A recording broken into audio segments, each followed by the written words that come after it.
हाय, मी रोशनी आणि हॅज अनादर what I eight day. आज घरी मी आणि माझी बहीण एकटेच होतो, तर तिने नाश्त्यामध्ये बनवला होता उपमा. मी हे 2 प्लेट खाल्लं कारण मला खूप भूक लागली होती आणि सोबत मस्त चाय पियाले. त्यानंतर लंचमध्ये होतं तिखट डाल. टिफिनमध्ये तिखट डाल घेऊन गेली आणि सोबत भात. And it was so yummy आणि इतकं फुल झालं की मला झोप आली होती, पण झोपू नव्हती शकत.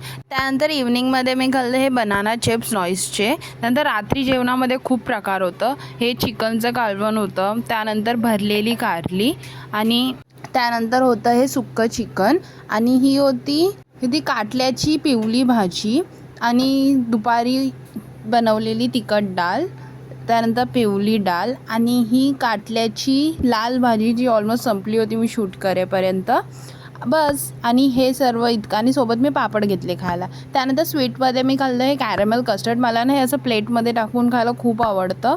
बस दॅट्स इट फॉर टुडे. भेटूया नेक्स्ट व्लॉगमध्ये. बाय.